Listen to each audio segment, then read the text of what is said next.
नमस्कार दोस्तों। I have explained Rafale deal. मैं आपको राफेल डील समझा चुका हूं। Oh sorry, typo typo typo.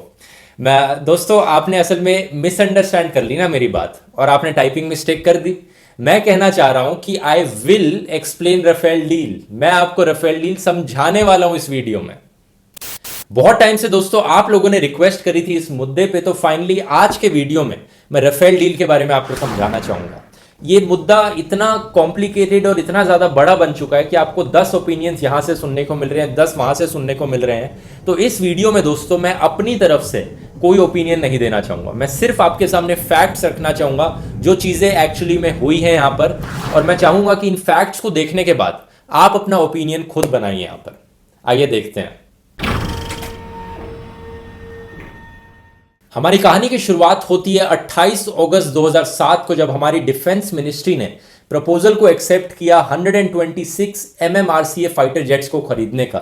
MMRCA का मतलब है medium multi role combat aircraft fighter jets. तो फाइटर जेट्स खरीदने की यहां पर जरूरत थी। इसके लिए अलग अलग कंपनीज के एयरक्राफ्ट को देखा गया और मई 2011 में दो एयरक्राफ्ट को शॉर्टलिस्ट किया गया, यूरो फाइटर और राफेल को। जनवरी 2012 में डसॉ एविएशन के राफेल एयरक्राफ्ट के साथ नेगोशिएशन शुरू कर दी गई, क्योंकि इन्होंने अपनी सबसे कम बिड लगाई थी। यहाँ पे सबसे सस्ते में ये अपने एयरक्राफ्ट को हमें बेच रहे थे। तो ये डील जो नेगोशिएट की जा रही थी, ये बेसिकली 126 फाइटर जेट्स को खरीदने की थी। इनमें से 18 fighter jets off the shelf हमें मिलते, यानी 18 फाइटर जेट्स को मेड इन फ्रांस मैन्युफैक्चर किया जाता। वो readymade, ready to fly condition में हमें तुरंत मिल जाते हैं वहां पे। और बाकी जो 108 फाइटर जेट्स हैं, ये मेड इन इंडिया मैन्युफैक्चर किए जाते HAL के द्वारा। जो डसॉ कंपनी है फ्रांस की, वो HAL को, हिंदुस्तान एरोनॉटिक्स लिमिटेड को, अपनी टेक्नोलॉजी ट्रांसफर करती। इसे टेक्नोलॉजी ट्रांसफर कहते हैं, जो बेसिकली इंफॉर्मेशन देती कि किस तरह से ये फाइटर जेट्स इंडिया में मैन्युफैक्चर किए जा सकते हैं।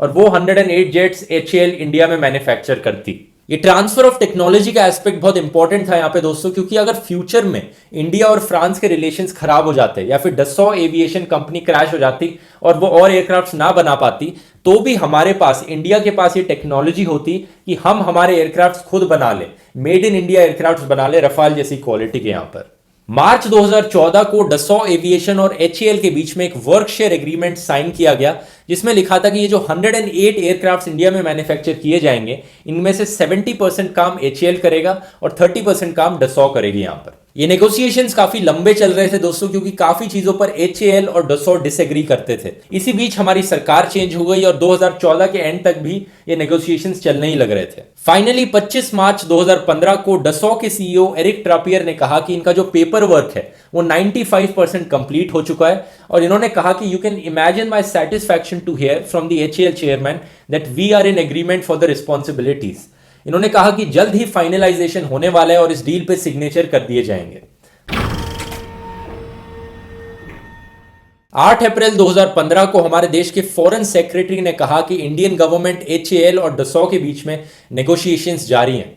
और 2 दिन बाद हमारे प्रधानमंत्री मोदी जी फ्रांस गए और अचानक से दोस्तों 10 अप्रैल 2015 को एक जॉइंट स्टेटमेंट इशू किया गया इंडियन गवर्नमेंट और फ्रेंच गवर्नमेंट के द्वारा कि अब एक नई डील आ रही है, जिसमें कि 36 राफेल एयरक्राफ्ट खरीदे जाएंगे इंडियन गवर्नमेंट के द्वारा, सारे के सारे फ्लाई अवे कंडीशन में। यहां पर ऑपोजिशन ने सवाल उठाया कि बिना कैबिनेट कमेटी ऑफ सिक्योरिटी के अप्रूवल के हमारे प्रधानमंत्री ने ये डील फाइनलाइज कैसे कर ली, और पुरानी डील का क्या हुआ। वो जो 108 aircraft made in India HAL के द्वारा मैन्युफैक्चर करे जा रहे थे, अब उसका क्या होगा।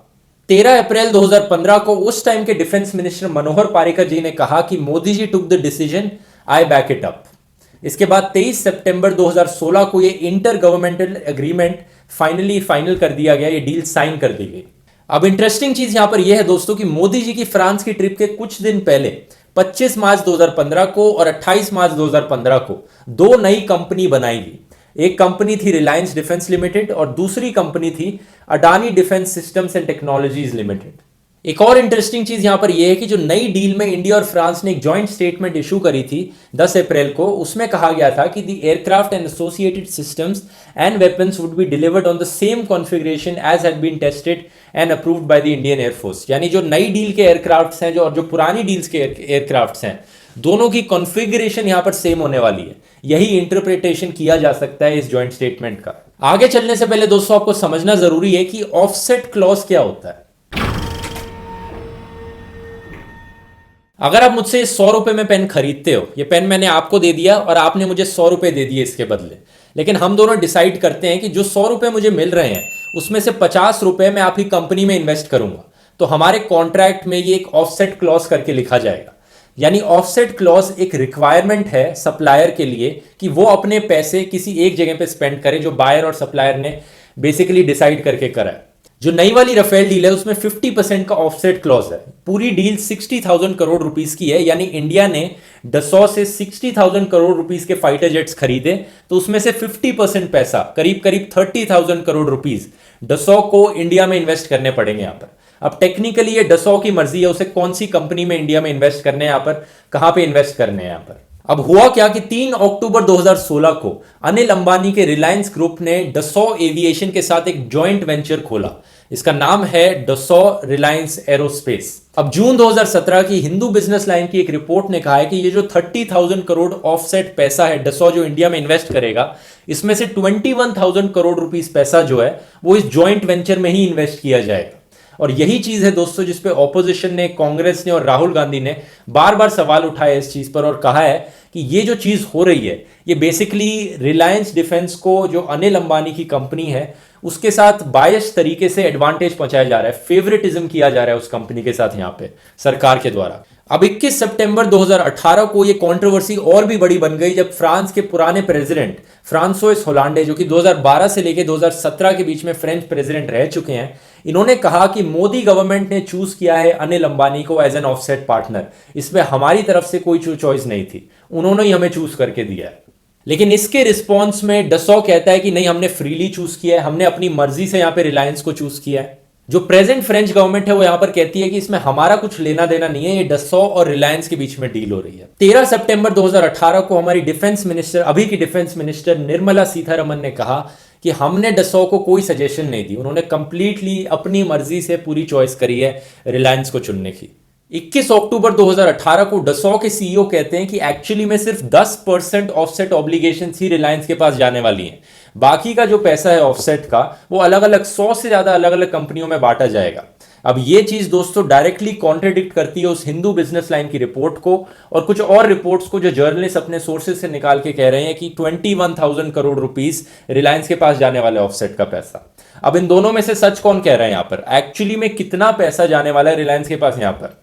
अब ये चीज तो दोस्तों फ्यूचर में पता ही लग जाएगी जब ये ऑफसेट ऑब्लिगेशंस एक्चुअली में इंप्लीमेंट होने लगेंगे, तब हमें पता लग जाएगा कि कौन सच बोल रहा है यहां पर। लेकिन अभी के लिए डसॉ ने इतना कंफर्म जरूर किया है कि वो कम से कम 800 करोड़ रुपीस तो इन्वेस्ट कर ही रहा है रिलायंस के साथ जॉइंट वेंचर में। यहां पर आप देख सकते हैं उसको। अगली कंट्रोवर्सी इस राफेल डील के मामले में है इसकी प्राइसिंग को लेकर, इसकी कॉस्ट को लेकर। दोस्तों जो पुरानी डील थी, कांग्रेस के स्पोक्स पर्सन कहते हैं कि उस पुरानी डील की पूरी कॉस्ट थी अराउंड 54,000 करोड़ रुपीस। एवरेज एक प्लेन की कॉस्ट आती थी 520 से लेके 570 करोड़ के बीच में। 526 करोड़ पर प्लेन, ये एक ऐसी कॉस्ट है जो बार बार बताई जाती है कांग्रेस स्पोक्स पर्सन के द्वारा और राहुल गांधी जी के द्वारा। 13 अप्रैल 2015 को उस टाइम के डिफेंस मिनिस्टर मनोहर पारिकर जी ने कहा था 126 राफेल्स की कॉस्ट जो पड़ेगी वो कुल मिला के 90,000 करोड़ रुपीस पड़ेगी। दोस्तों इसमें टेक्नोलॉजी का ट्रांसफर भी इंक्लूडेड है, इसमें मैन्युफैक्चरिंग इंफ्रास्ट्रक्चर भी इंक्लूडेड है और जो बाकी एडिशनल चीजें प्लेन में लगेंगी। इस कैलकुलेशन के हिसाब से एवरेज प्लेन की कॉस्ट पड़ती है 714 करोड़ रुपीस पर प्लेन यहां पर। अब नई डील की बात करते हैं दोस्तों। नई डील की कॉस्ट पड़ रही है 59,000 crore rupees in total in 36 fighter jets के लिए। यह होता है 1,638 करोड़ रुपीस पर प्लेन। अब यहीं पे सारी कंट्रोवर्सी शुरू होती है। कांग्रेस कहती है कि हमारे टाइम में तो कॉस्ट थी 526 करोड़ रुपीस पर एयरप्लेन, अब वो कॉस्ट बढ़कर 1,638, ऑलमोस्ट 3 टाइम्स कॉस्ट कैसे हो गई है यहां पर। अगर मनोहर पारिकर वाली प्राइसिंग भी ले लें तो उससे भी कहीं ज्यादा बढ़ गई है कॉस्ट। ऐसा क्यों हो रहा है यहां पर। 18 नवंबर 2016 को हमारे जूनियर मिनिस्टर ऑफ डिफेंस ने पार्लियामेंट में कहा था कि नई राफेल डील में पर प्लेन कॉस्ट है 670 करोड़ रुपीस, लेकिन यह बढ़कर 1,638 करोड़ रुपीस हो जाती है क्योंकि हम बाकी चीजों को इंक्लूड करते हैं, जैसे कि वेपन्स हो गए, मेंटेनेंस कॉस्ट हो गई, स्पेयर पार्ट्स हो गए। अब हमारी सरकार दोस्तों हमें टोटल कॉस्ट बता देती है, पर प्लेन की बेसिक कॉस्ट बता देती है, लेकिन इससे ज्यादा हमारी सरकार बताने के लिए राजी नहीं है कि स्पेसिफिकली कितने खर्च किए स्पेयर पार्ट्स पे, कितने खर्च किए हमने मेंटेनेंस पर। हमारी सरकार कहती है, हमारी डिफेंस मिनिस्टर जी कहती हैं कि नेशनल सिक्योरिटी रीजंस की वजह से हम ये नहीं बता सकते। एक चीज हमें यहां पर समझनी जरूरी है दोस्तों कि पुरानी डील के जो 126 प्लेन्स थे उसमें से एक्चुअली में 18 प्लेन्स ही मेड इन फ्रांस थे, बाकी तो मेड इन इंडिया बनाए जाते, तो वो ज्यादा सस्ते पड़ते वहां पे, इससे शायद पर प्लेन कॉस्ट उसकी नीचे आ सकती थी। तो एक्चुअल कंपैरिजन जो हमें करना चाहिए वो उसके 18 मेड इन फ्रांस के प्लेन्स पुरानी डील के वर्सेस जो नई डील के 36 मेड इन फ्रांस प्लेन्स हैं उनके साथ करना चाहिए। लेकिन हमारी जो सरकार है वो पुरानी डील की 18 प्लेन्स की कॉस्ट भी बताने को राजी नहीं है, वो भी रिवील नहीं की गई है। अब कुछ लोग कहते हैं कि हम कॉस्ट को बाकी कंट्रीज की रफेल डील से कंपेयर कर सकते हैं, जैसे कि इजिप्ट ने और कतार ने भी रफेल एयरक्राफ्ट खरीदे थे, लेकिन यह भी नहीं किया जा सकता दोस्तों 100% श्योर होकर, क्योंकि हमें उन कंट्रीज की कॉन्ट्रैक्ट की डिटेल्स नहीं पता है कि उन्होंने क्या स्पेसिफिकेशंस खरीदी हैं। अब दूसरी तरफ दोस्तों फ्रांस भी अपने रफेल एयरक्राफ्ट के प्राइसेस कई बारी टाइम टू टाइम निकालता रहता है। आखिरी बार इन्होंने 2013-14 में निकाले थे, तब इन्होंने हर मॉडल के सामने एक प्राइस टैग लगाया था अपने। इन्होंने कहा था, इन्होंने जो प्राइस टैग लगाया था वो अराउंड 500 से लेकर 600 करोड़ रुपीस पर एयरक्राफ्ट के बीच में था। तो अगर हम उससे कंपेयर करें तो अभी का प्राइस काफी ज्यादा हो जाता है फिर से। तो स्पेक्यूलेशंस और कंपैरिजंस तो चलते रहेंगे, और ये तब तक चलते रहेंगे जब तक हमें एक्चुअल डिटेल्स नहीं पता लग जाती कॉस्ट की। और कॉस्ट की डिटेल्स हमें कभी पता लगेंगी भी या फिर हमेशा हमारे से छुपा के रखी जाएंगी नेशनल सिक्योरिटी रीजंस की वजह से, ये भी नहीं कहा जा सकता। अब आते हैं दोस्तों सुप्रीम कोर्ट की जजमेंट पर। 4 अलग अलग पीआईएल्स फाइल करी गई थी सुप्रीम कोर्ट में रफेल डील के मामले में इन्वेस्टिगेशन की मांग करते हुए। 5 सितंबर 2018 को सुप्रीम कोर्ट ने हियरिंग शुरू करी इस चीज की। सुप्रीम कोर्ट ने सेंट्रल गवर्नमेंट से कहा कि जो भी डिटेल्स हैं इस केस की, जो भी प्राइसिंग की डिटेल्स हैं, वो एक क्लोज्ड एनवेलप में सुप्रीम कोर्ट को दे दी जाए। 12 नवंबर को सील्ड कवर के अंदर सेंट्रल गवर्नमेंट ने सुप्रीम कोर्ट को ये डिटेल्स दी, और 14 दिसंबर को दोस्तों सुप्रीम कोर्ट ने अपना फैसला सुनाया। ये 29 पेजों की पूरी जजमेंट सुप्रीम कोर्ट की वेबसाइट पे अवेलेबल है। मैंने डिस्क्रिप्शन में इसका डायरेक्ट लिंक दे दिया है, आप उस लिंक पे क्लिक करेंगे तो आप पूरी जजमेंट को जाकर पढ़ सकते हैं। जो बेसिकली मोटे मोटे तौर पे सुप्रीम कोर्ट ने यहां पर कहा है वो ये कहा है कि हम इसमें इंटरफेयर नहीं करेंगे रफेल डील के मामले में। इन्होंने कहा है कि हमारी ज्यूरिसडिक्शन के बाहर है, सेंसिटिव डिफेंस डील को इन्वेस्टिगेट करना एक सुप्रीम कोर्ट का काम नहीं है, और हम कोई नहीं होते बताने वाले कि क्या प्राइस गवर्नमेंट को रखना चाहिए था, क्या गवर्नमेंट को नहीं रखना चाहिए था। यहां पर we find no reason for any intervention by this court on the sensitive issue. बात यही शायद खत्म हो जाती दोस्तों, लेकिन एक छोटी सी प्रॉब्लम हो गई। प्रॉब्लम यह हो गई कि सुप्रीम कोर्ट की जजमेंट में फैक्चुअल एरर्स निकले, जैसे कि पॉइंट नंबर 25 पे इस जजमेंट के लिखा है कि the pricing details have been shared by the controller and auditor general, जिसे सीएजी कहा जाता है, and the report of the CAG has been examined by the PSC public accounts committee. Only a redacted portion of the report was placed before the parliament as and is in public domain। लेकिन सच क्या है दोस्तों कि कोई भी ऐसी report PSC को दी ही नहीं गई, कोई भी ऐसी रिपोर्ट अवेलेबल ही नहीं है पब्लिक डोमेन में, और ना ही पार्लियामेंट के सामने आई है यहां पर।